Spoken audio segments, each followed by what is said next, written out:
ሊቨርፑል 500 ሚሊዮን አውጥቼማ ቶፕ 4 ካመለጠኝ ሞቼ ይገኛለሁ እያለች ነው ምልሽ። ገባሽ አይደለ? ዌስትሃምን የሬሌጌሽን ቡድን እንደሆነ አስታወሰችው። ፈርስት ሃፍ 3 ሰከንድ ሃፍ እንደውም ትንሽ ዌስትሃም ካምባክ ለማድረግ ተፍተፍ እያለ ነበረ። ፈርስት ሃፉ ግን ማን ያበደ ፈርስት ሃፍ 3-0 መካለስተር ኢኪቲኬ ግን ምን እሺ ነው ቀላል ጎል አላገባም ነው መሰለኝ የማል ስሙ ሁጎ ቀላል ጎል አላገባም ኢኪቲኬ ሙሉ ስሙ ማን ገባችሁ አይደል? ያኛውን ሳላና ሶቦዝ ላይ የሚገርም ዋንቱ አራምዶ ሶቦዝ ላይ የሚመታስመስ ሰንጥቆለት አሸማቀቄ ገድዬ ምን አገባለሁ ስላወጡበት ቀላል ኳስ አይመቸውም። በቃ ቀላል ኳስ አይመቸውም። ከባድ ኳስ 2-3 ተከላካይ ባለበት በእግራቸው መሃል ምናምን አግብቶ ምናምን ካልሆነ አይ ባንገር ይሆን። ከዛ ደግሞ የምጠብረው ነገር ይታባለ እኔ በጣም እየደላኝ ነው የሰውዬ ማለት እኔ በቃ ለሚችል ሰው ሲጠብር ደስ ይለኛል። ማቀበል ብትችይ ደግሞ በቃ ተይው ጎት ነበር የምትሆኙ ማለት ነው። ትችያለሽ ሁጎ ኢኪቲኬ ማለት ሳላህ ቀስ በቀስ እየተመለሰ ነው መሰለኝ። ስለዚህ የድሮ ሳላህን መጠበቅ ኖርማልነት አይደለም። ግን በቃ ወይኔ ሳላህ ባንተ ምክንያት ምናምን ከመባል ይሻላል አይደለ? አሁን እኔ ያፈጠርኩ ያለ ያመለጠኝ ነገር ከሌለ በስተቀር ሳላህ ዛሬ አሪፍ ነበረ። ጋክፖ አገባ which means ጋክፖን አልሸጡትም። ኔክስት ይርም ስታርቲንግ 11 ላይ ቁጭ ይላል በእርግጠኝነት ጋክፖ ማለት አሁን ነገ ማንቼ ላይ ልቋጥሩ ነው ሐሳቤ ልቀይር ስላለው ቶፕ 4 ላይ ሊቬ ገብቶ እንትና ነው የሚቀረው መሰለኝ ሃንግማን ነው የሚቀረው መሰለኝ ነገ ላስቀረው ስለሆነ ማለት ነው። አሮጊቷ የለም የት ለመድረስ ነው? ሶስተኛ እንደሆነ ተቀድመሻል። ተይዟል አባቴ ተይዟል። የትም ሂጅ የለም አርፈሽ አስቶቪላን አስወጥተሽ ከፈለግሽ አራተኛ ሲል የኔ ጭራ መሆን ትችያለሽ። አይ ቀድማለሁ ምናምን የምትይቆን አቋመን አዞርብሻለሁ ወደ አንቺ ቢሆን አለቀሽም 5 ጎል ምናምን አስተነግጣለሁ ምናምን እኛ አይደለም ለገንፎ ማንም መለስም አይደለም ለሙቁም አንደነግጥም ያለ ገንፎ ቀብረርን ያለ ነው አባቴ። ነገ ለጥልጬ ቦቴን ይይዛለሁ። ዝም ብለሽ አርፈሽ የኔ ጭራጭራ ተከተይ። ባይሆን እኔ ሻምቤቲክ ይዤሽ እገባለሁ። አዛኔ ተከተይ። እንኳን ደስ አለሽ። ለማንኛውም የቶፕ 4 ፉክክሩ ሞቅ ደመቅ ብሏል። ሊቨርፑልም ወራጅ ቀጠና ላይ የሚገኘውን ዌስትሃምን በ28ኛ ሳምንት የእንግሊዝ ፕሪሚየር ሊግ መርሃ ግብር 5-2 በሆነ ውጤት በማሸነፍ ጣፋጭ 3 ነጥብ በማስመዝገብ 5ኛ ደረጃ ላይ በ48 ነጥብ መቀመጥ ችሏል። 3ኛ ደረጃ ላይ ከሚገኘው አስቶን ቪላ ጋር ያለው የነጥብ ልዩነትም 3 ብቻ ሆኗል ማለት ነው። አሁን ላይ በዚህ ጨዋታ ላይ በሊቨርፑል በኩል ሁጎ ኢኪቲኬ የመጀመሪያውን ጎል በጣም በአስደናቂ ሁኔታ ነበር ማስቆጠር የቻለው። ከዛ በኋላ ቨርጅል ቫን ዳይክ ከማዘን ምት በመጣ ኳስ ጎል ማስቆጠር ቻለ በግንባሩ። እንዲሁም ደግሞ ማካሊስተር ሌላ ጎል 43ኛው ደቂቃ ላይ አስቆጥሮ ሊቨርፑሎች የመጀመሪያውን አጋማሽ 3-0 ሲመርተው ነበር ማጠናቀቅ የቻሉ። ጥሩ ፐርፎርማንስም ነበራቸው። ሶስቱም ጎሎች በነገራችን ላይ የመጡት ከሴት ፒስ ነው። ዘንድሮ ሊቨርፑል አለበት ተብሎ ከሚታመንበት ድክመቶች መካከል አንዱ ሴት ፒሶች እንደሆነ ይታወቃል። ነገር ግን ዛሬ በሴት ፒሱ በተለይ በማስቆጠሩ ጠንካራ እንደነበሩ አስመልክተውናል ማለት ነው። በሊጉም ፈርስት ሃፍ ብቻ 3 ከሴት ፒስ የመጡ ኳሶችን በማስቆጠር ከማንቸስተር ዩናይትድ በመቀጠል ሌላኛው ክለብ መሆን ችሏል ማለት ነው።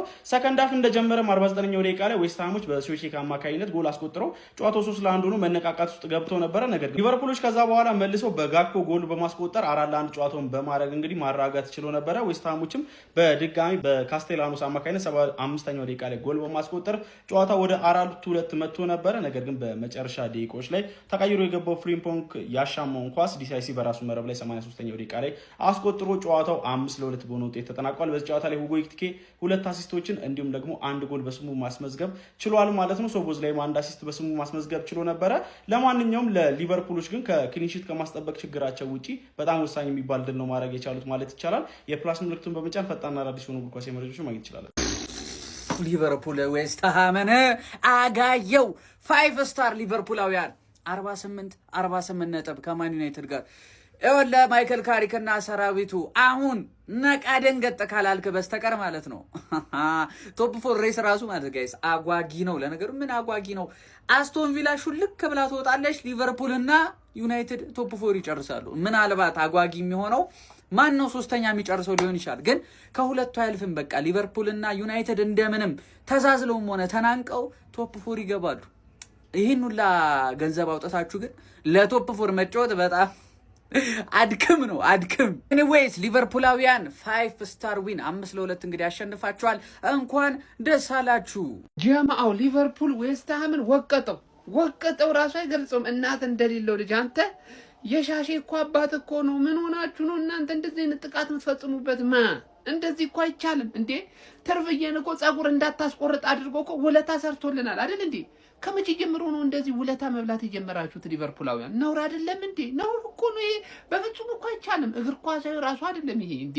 ማን ይሄ የሻሼ ሚሽን አሰናካይ የሆነው ዌስትሃም ዛሬ ተሸንፏል። ሊቨርፑል በጣም ቆንጆ ነው ፐርፎርም ያደረገው ዘንድሮ ማለት ነው። ቶፕ 4 ውስጥ ተጋድለንም ቢሆን እንገባታለን የሚል አይነት ገጸ ባህሪን ያሳዩን ዛሬ በጣም ተጋድሎ ኤኪቲኬ ጎል አስቆጥሯል። አምስቱንም የተለያዩ ተጫዋቾች ናቸው ጀማው ጎሉን ያስቆጠሩት። ያ ብቻ አይደለም ማለት ነው። ከቆመ ኳስ ያገባሹ ጎል ብዛት ይወል ሴት ፒስ እኔ ላይ ትበረታላችሁ። ዛሬ ሊቨርፑል ያስቆጠረውን የቆመ ኳስ ብዛት እዩት። ቶፕ 4 ላይ እርግጠኛ ነኝ ይገባል ሊቨርፑል ዘንድሮ ይገባል። አሁን ማን ነው የሚወጣው ነው ግራ ይገባኝ።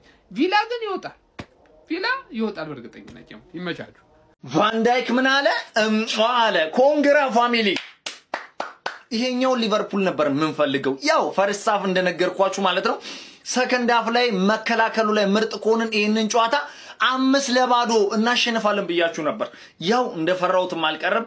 መከላከሉ ላይ ስተት ነበር። ኮናቴ እንኳን እንደዛ ባይገጨው እኮ ወደዛ ነበር መቅጨት የነበረበት። እጅግ በጣም ያበሳጫል። እንደዛውም ኮርናም ተቆጠረብን እንጂ ይሄንን ጨዋታ 5-0 ነበር የምናሸንፈው። ለማንኛውም 5-2 እንግዲህ ዌስትሃምን ቅጥቅጥ አድርገን አንፊልድ ላይ አሸንፈናል። ኮንግራ ፋሚሊ ኮንግራ። ኤኪቲኬ አረ ይሄ ተጫዋች እንዲህ እየጾመ አረ በሷም በጣም የሚያስገርመው ከምሬን ነው የምላችሁ። እየጾመ እንግዲህ የተጫዋች አልተቻለም።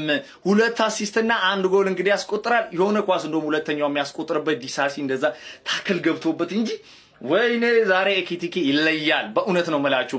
እንዲሁም ማለት ነው ሁለተኛውን ጎል ቪቪዲ እጅግ በጣም የሚያምር ሄዲንግ ካፒቴን ትለይብኛለህ እኮ የኔ አባት እጅግ በጣም የሚያምር ሄዲንግ እንግዲህ አስቆጥሯል። ሶስተኛውን እንግዲህ ማካሊስተር ከኤኪቲኬ የተሰጠውን አሲስት እንዴት አባቱ ደስ እንዳለኝ ኳስ በስማ ናም ያው ሰከንድ ሃፉን ትንሽ ተጠቅተን ነበር ፋሚሊ። ኮዲ ጋክፖም እንደዛ የሆነ ኳስ ስቶ እንዴት እንዳቃጠለኝ እኔ ቄር እያልኩኝ ነበር፣ ግን እጅግ በጣም የሚያምር ጎል እሱም አስቆጥሯል። አራተኛው ማለት ነው።